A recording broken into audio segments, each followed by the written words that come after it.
Today, on You're Watching a Movie with Silas Lindenstein.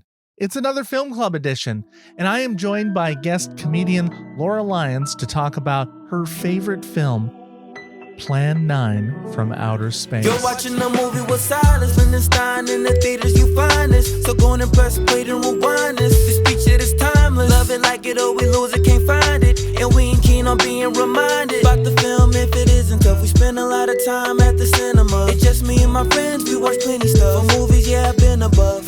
Whether big or they small, no, for me don't make a difference. Love them. You're watching a movie with Silas Lindenstein. In the theaters you find this, so go and press play and rewind this. This feature is timeless. Love it, like it, or we lose it, can't find it. And we ain't keen on being reminded about the film if it didn't hit. No, gotta lose it. Watch movies with my friends, bringing joy, that's the blueprint. So come on and let's do this. Leave pain behind us and relax your mind. Come watch a movie with Silas.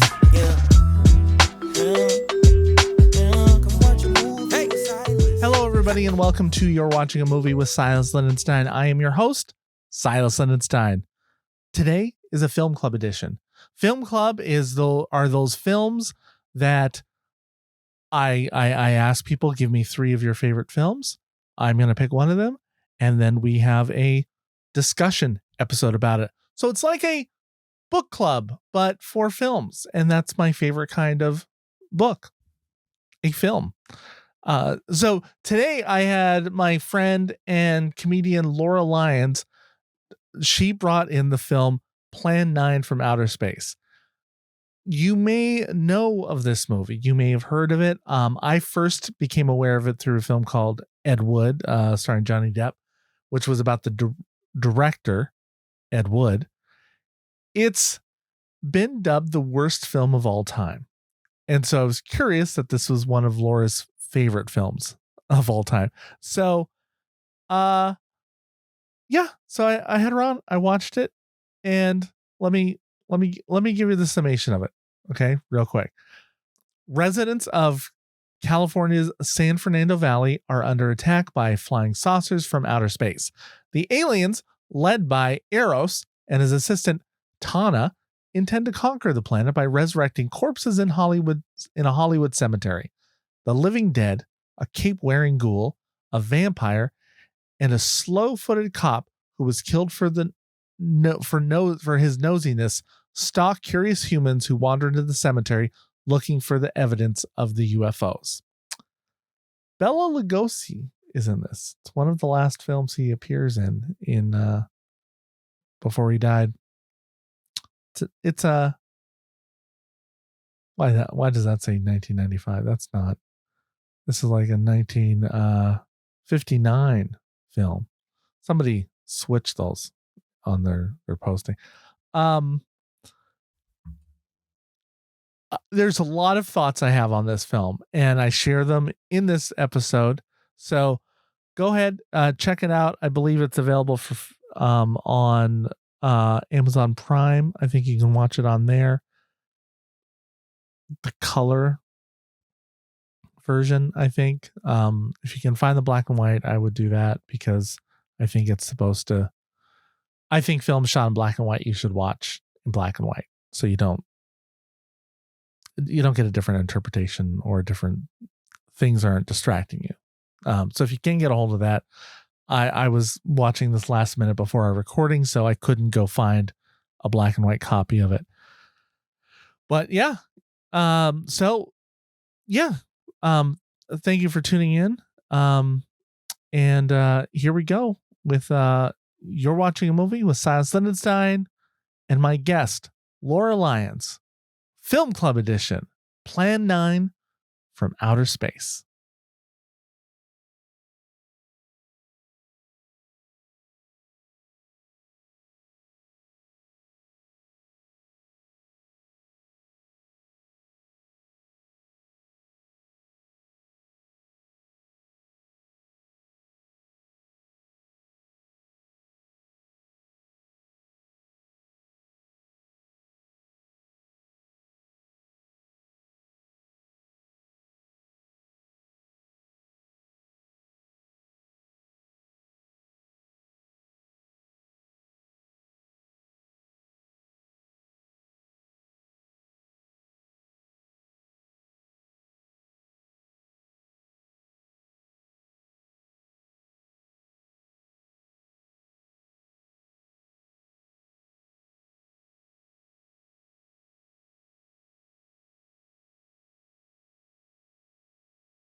Laura Lyons, welcome. Hey.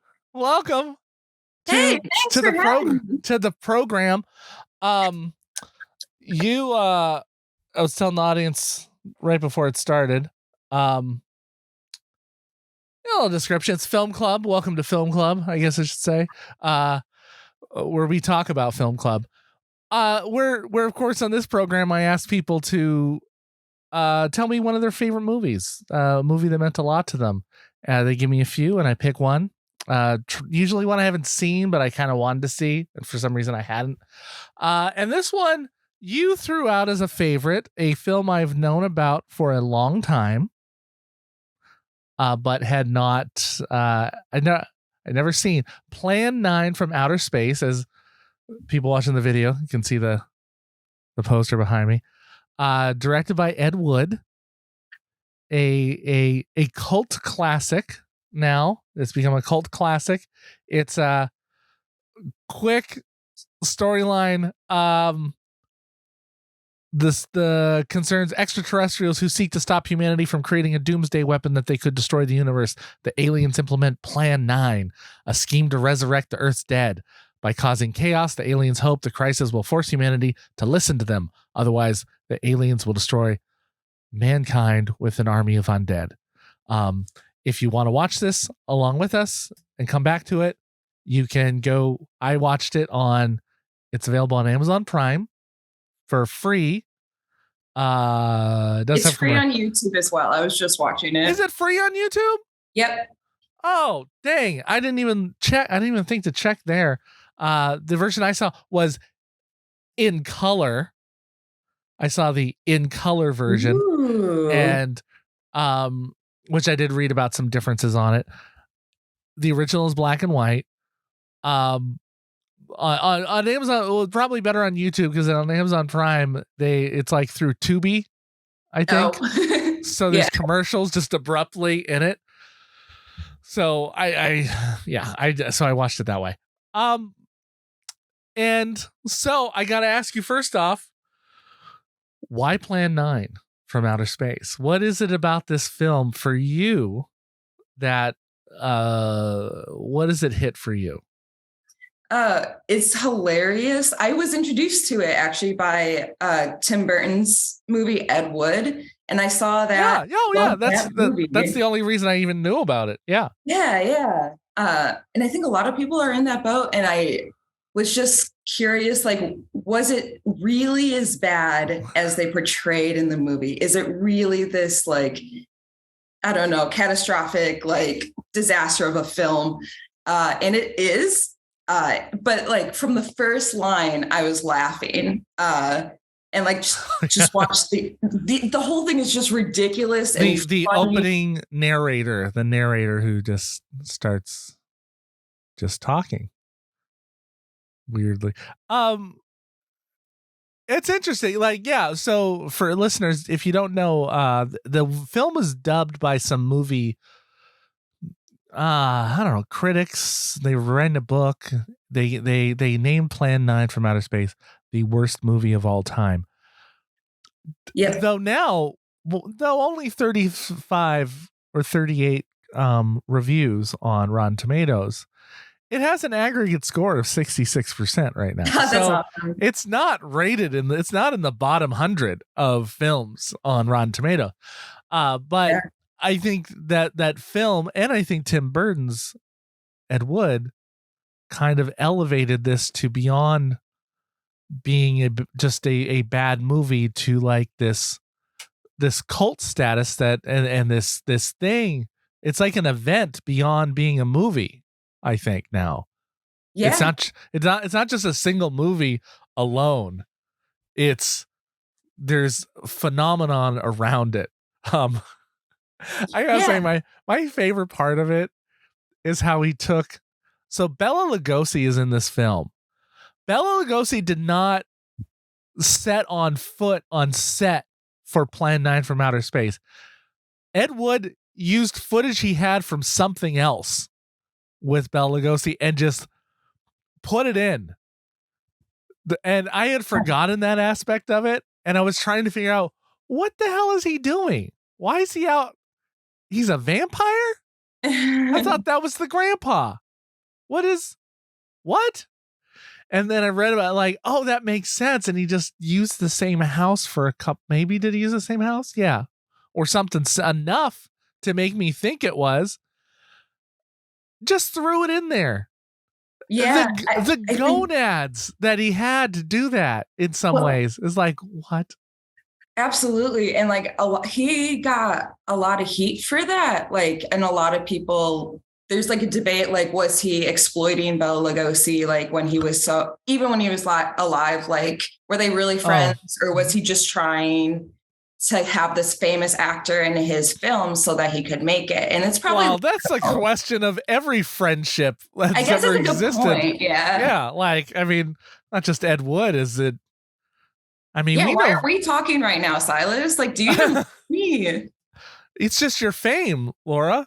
Thank you. But I mean, that happens nowadays that people question, oh, are they really friends? Or are they just, I mean, who do you know as friends? Matt Damon and Ben Affleck were friends, right? Because they were friends before. So, they're legit friends. But a lot of other ones, you're like, you don't know, right? Yeah. But so I that's hard. I mean, I guess he has to decide whether, and that's more of a personal thing, right? That he has to decide whether he was. I think it's exploiting to use somebody's likeness or to use footage of them in a different movie than they filmed. I agree. Unless you absolutely know that they were going to do it and they would have wanted you to do it. I think that is and that's exploited. In some ways, could be exploiting your friendship too with the person even if it was a legit friendship, right? But it's wild. What? So it's hilarious. Now this really does raise a question for me about, because I have an affinity for disaster movies. Like, if the world is gonna blow up. A volcano's blowing up, something world ending is happening in the movie, I'm there. I will go there opening night. Moonfall, wonderfully fun, horrible movie, but not as bad as this. Like, not as this is pretty bad. Grossly, really? Do you think this was going to work? You can see the strings, like the same scene, like one part of it will be during the day and one part will be in the night. It's the same scene. It's like, have you seen the movies for the 48-hour film project that happened here where it happens all over the country, but I've been in a few and directed a few where they make a movie over the weekend, right? It's from 7 p.m. to 7 p.m. Friday to 7 p.m. Sunday. You have to turn in a completed 5 to 7 minute movie, right? The special effects, those will happen where you're watching it and it's like day and night. No, day and night. So you get it on that because you're like, yeah, you ran out of time and didn't know. Oh, you shot that part. Even one of the ones we shot, we did our best in post, but we just couldn't get, because we shot all of Samantha's scenes, part of it first, and then they went to me, and mine was much darker. My scene, I was like, oh, but not night day, which we've seen those too. But I mean, this budget, what he did on there, I see better things in this. Now, granted, technology is a lot better now, but I just can't fathom you having enough time that you wouldn't do. I don't know. I don't even know. 50? Was it 58? 59? 56. 56. I think. I can't even fathom what the technology was at that time. What did they? 57. 57, yeah. Screening on 57. It was shot in 56. Oh, okay. And had a test screening in 57. General release. Oh, general release wasn't until 59. Oh, shit. What? So I don't even know what you could do back then. Because, I remember I just watched The Fabelmans last year, the Steven Spielberg film, and it was about when he was a kid and he figured out how to make gunshots look like they had gun shots out of these like fake guns they had, he poked holes in the actual film, like where the gun was. Oh, that's cool. And he was like, came up with it on his own. And so I'm like, they couldn't even do special effects at an amateur level of a gunshot at that time, right? So how could they, like, I don't know how they would have taken the string out, or if that was just like, yeah, I guess that's a good point. I don't know how many movies. Maybe it's easy to take out. I have no idea. I don't know. Yeah. I hope I could do it now. I don't know. Yeah, I hope I could do it now, and I'm not even a director, so hopefully it's much. I think it is that easy now, but yeah, back then I'm not sure. Paint a string green or something. I have to believe there was a better way to do it. Yeah. Okay. Also, a lot of it is inexcusable. Just like the night and day stuff, you can't just have that. Same. You can reshoot that. Like, I don't understand why you're not taking the time to do that. But I am so grateful he didn't take the time to do that, because we have an incredible film. And it honestly, go on. You said it's fun. So it's hilarious. Now, are you laughing just at how bad it is?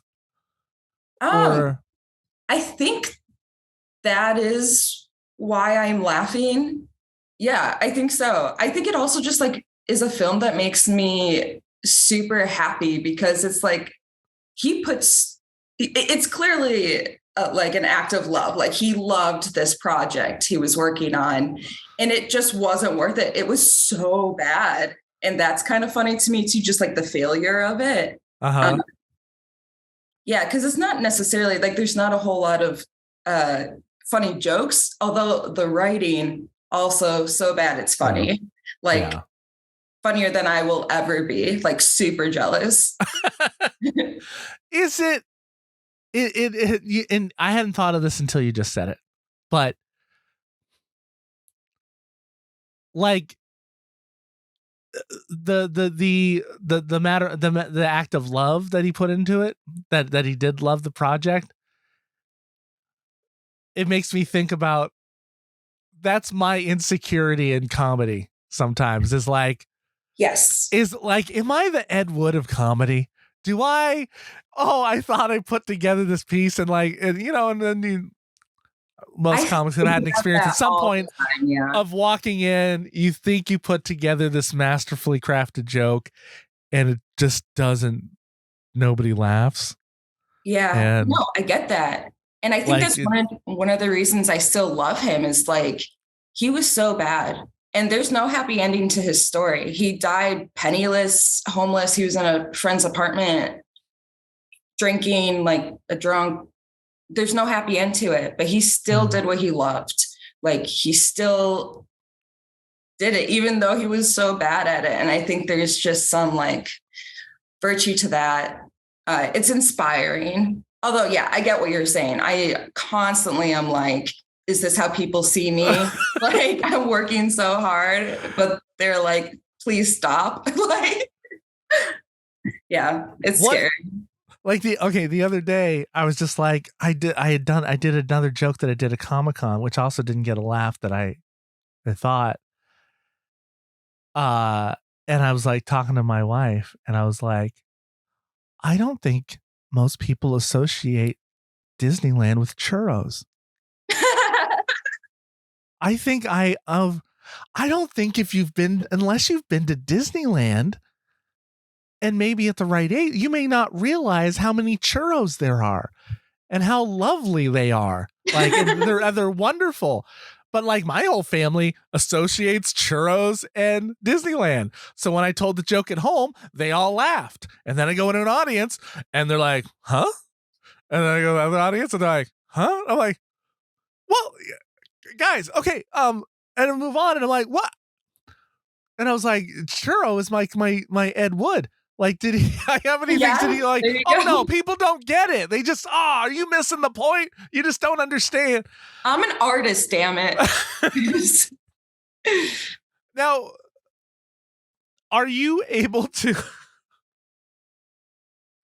I was like, okay, I do. One thing I appreciate about this project is like, I'm going to finish these films no matter what. Right. And I mean, there was like, I did have to pause and go like, I got to get a I gotta get some popcorn going here or something. I was like, this is bad. Like, Yeah. and I'm just like, I'm trying to see, like, do I bother analyze this film? Do I go what are the top 3 things? What are the top bottom things? What's the lesson? I mean, I do wonder that. I was like, I was reading about trying to figure out what was the point of this thing? Was Right. it?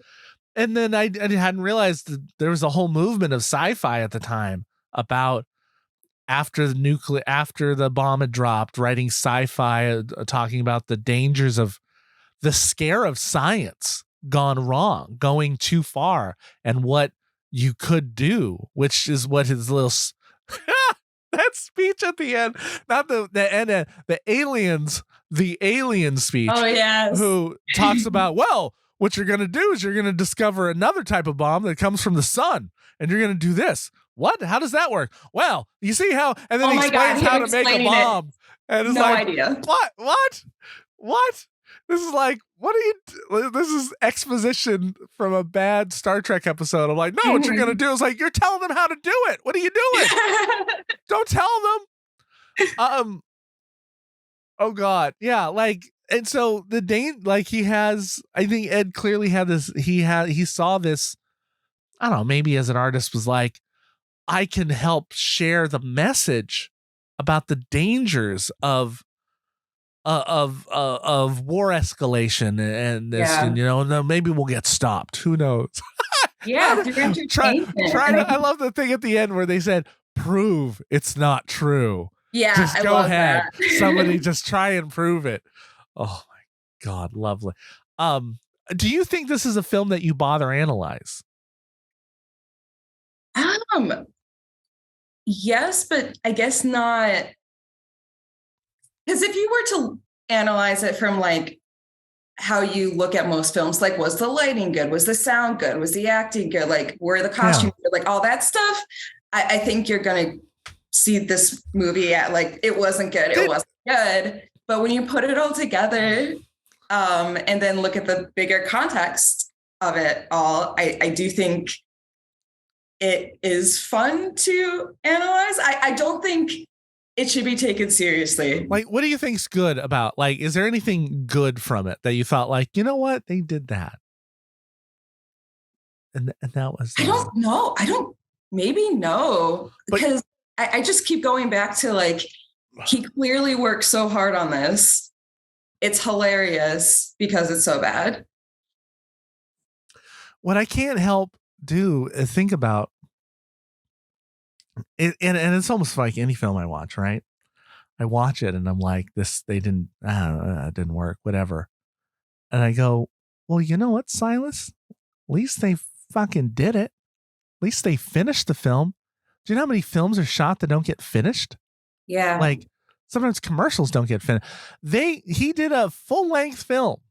And maybe some things were bad. I have a script sitting in my computer. I want to say drawer, but that's not true at all. It's a computer sitting in my computer and random emails of a short film. Maybe the film's 20 minutes. I don't know, that I want to do, but I always have a reason. I was like, well, I want to play this character. I got to lose weight for that. Oh, I gotta get caught. Like I have reasons to not do it. Right. But I think, and yeah, there's some improvements that can be done on it to make it better. But then I look at this and go, and not that I want to be Ed Wood and have put a whole bad movie out, but there is an admiration to like the fact that he finished it, however it went, is a mark. That is an achievement. Yeah. It's amazing, like the lengths he went to get these movies done. I mean, like even putting things like Bela Lugosi in the same clip like several different times, but he still did it. Yeah. And he was so motivated. And that's one of the things I think I love about this movie is like in the context of it all, it's like, yeah, he was so motivated. Like he went to a church and asked them for funding and he had to change the.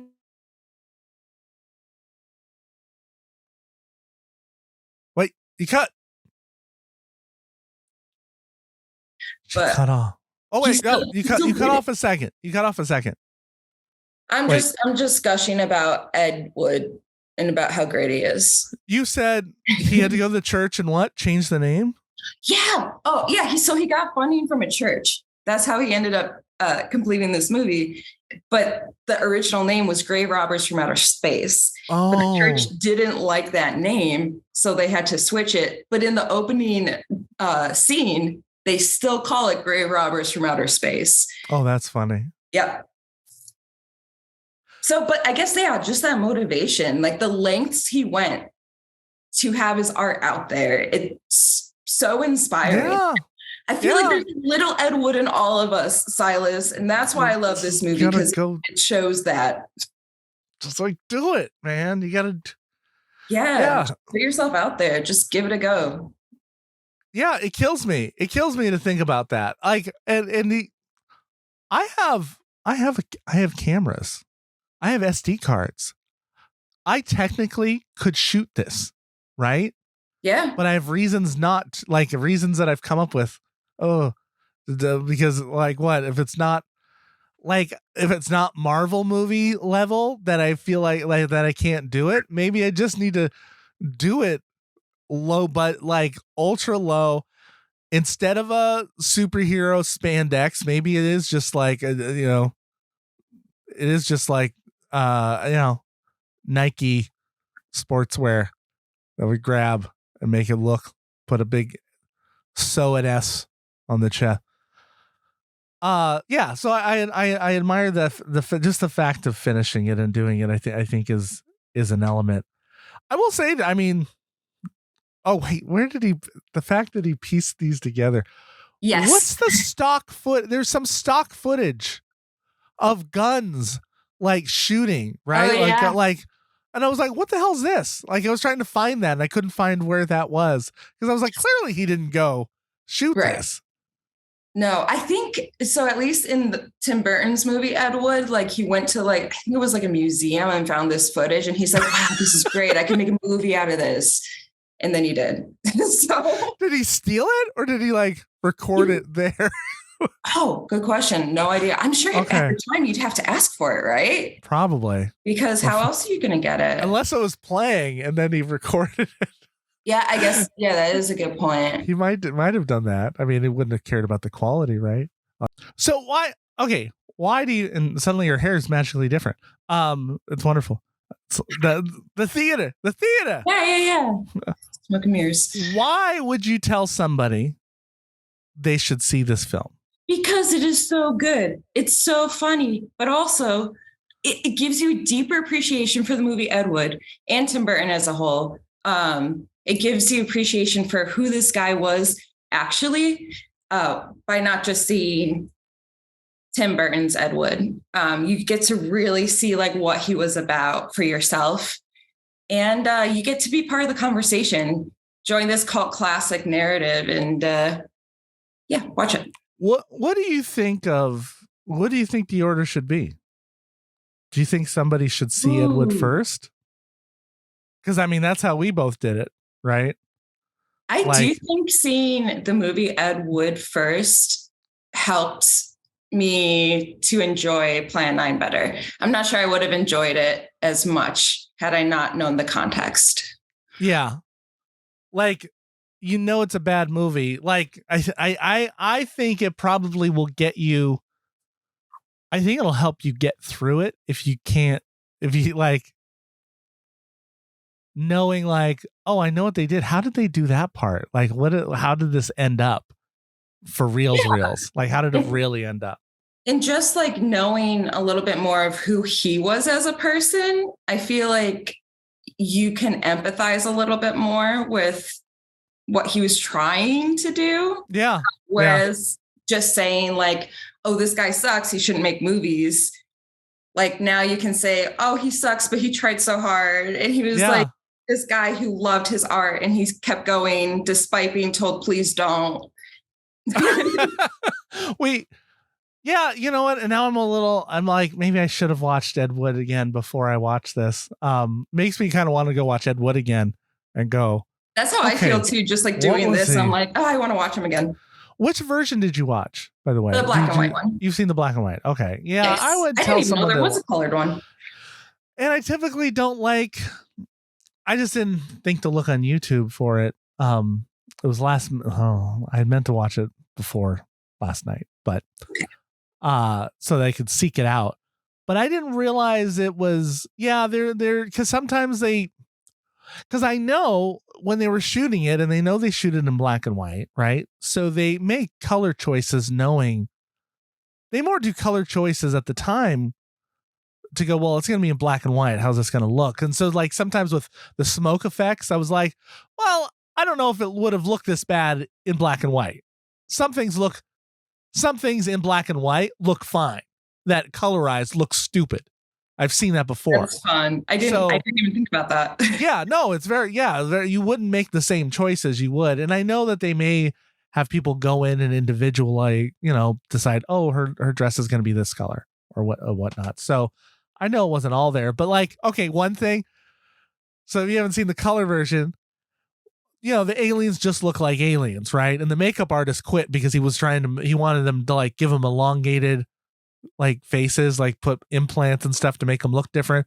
And Ed Wood's like, no, not doing that, whatever. And so they quit, or they refuse to have their name on the credits, right? Yeah. And they just look like aliens, just like normal people, right?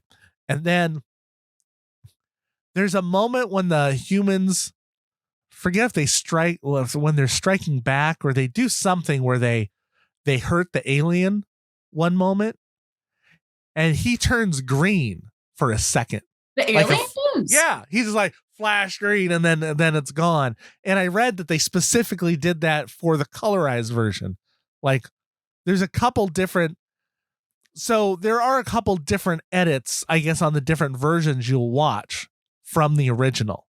So folks, if you're seeking it out, you gotta. I wouldn't go with the color because I don't think it's traditional. I think you go with how it was shot. It's like It's a Wonderful Life is one of my favorite films. Mm-hmm. When it's in color, I'm so like, what? It loses something, I feel like. Yeah, I was like, he didn't shoot this in color. It's a black and white film. It's got to be okay. I had a friend in college who would not watch.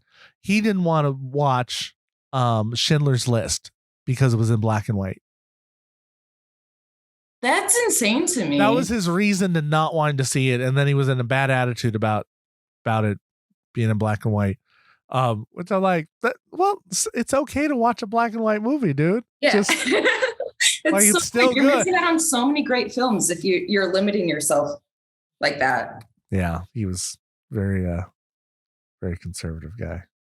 Turns out, I didn't know that stuff.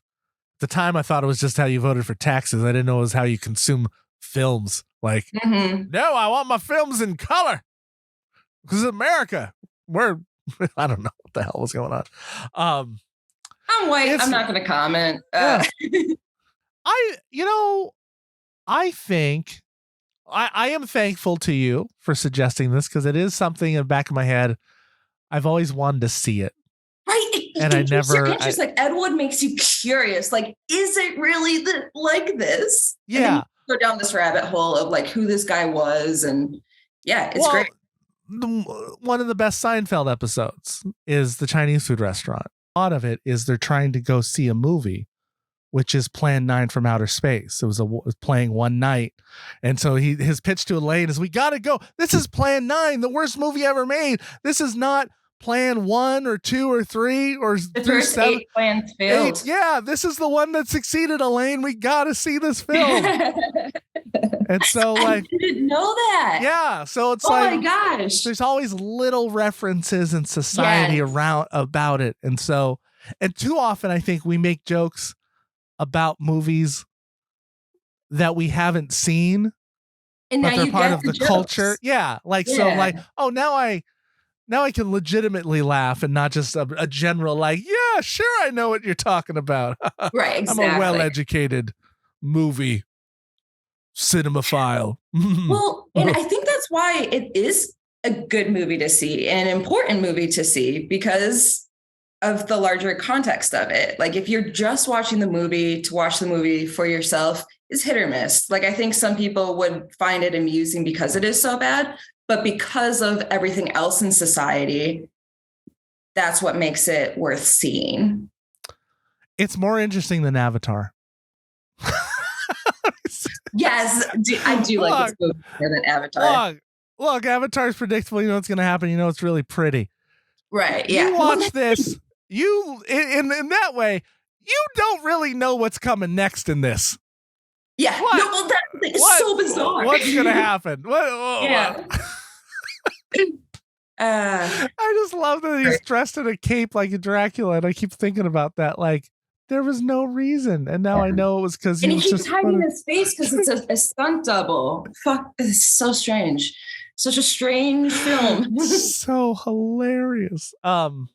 Yeah. So, I mean, like, okay, so in my rating system, love it, like it, or lose it. And I probably give it the same thing that I did with Avatar. Like as a movie, I say lose it, but as an event, as an experience, I'll give it a like it. Like it's an experience to go through. But I mean, it's 80 minutes. It's not a huge runtime. Right. So, and sort of coupled with Ed Wood, I mean, it could be a real fantastic evening, or as a double feature, or hey, Friday night we're watching Ed Wood, Saturday night we're gonna watch the movie that, like, maybe this is a movie. Maybe I could put Plan 9 for Outer Space as the outdoor movie this summer. Double feature right. Sounds amazing. Yeah. Like I would come see that. Yeah. Honestly, like show Ed Wood and then Plan 9. Yeah. That would be brilliant. Oh, no, that could be like a festival, like a different. Honestly, I'm loving this. Take movies that like there's a movie based on the movie, and so like you figure out how they go best and like show it. Because I think there's like a movie about like the making of The Godfather that came out recently, or something. Yeah, or that Jim Carrey movie, or that Jim Carrey like. That Jim Carrey movie and then the documentary. Yeah, like there could be like there could be a lot of couplings of documentaries and the actual events, or a film about the film or whatever. Or sometimes a movie is such a piece of one character's life story that you do it around that. Yeah. Well, that could be fun. That could be fun. Brainstorming now. Ooh, something for my ADHD to work on and not focus on my taxes. Okay. Don't do that. Okay. Well, Laura, thanks for coming on, or as you're known here, Null. Change it again. It's fine. That's fine. Thank you again for suggesting the movie. Thank you for joining me and talking about this during your lunch hour. And thanks for having me. It was great. Absolutely. And go ahead and everyone make sure you subscribe for the next film club. Who knows what it'll be? Maybe it'll be you on here talking about this. Who knows? So thank you for joining us, and thank you for watching a movie with Silas Lindenstein. You're watching a movie with Silas Lindenstein. In the theaters you find this, so go and press play and rewind this. This feature is timeless. Love it, like it, or we lose it, can't find it. And we ain't keen on being reminded about the film if it isn't tough. We spend a lot of time at the cinema. It's just me and my friends, we watch plenty stuff. For movies, I've been above.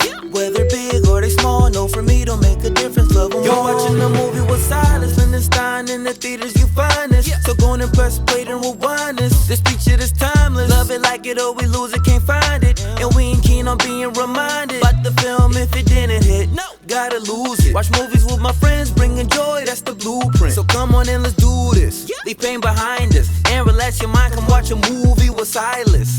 Yeah.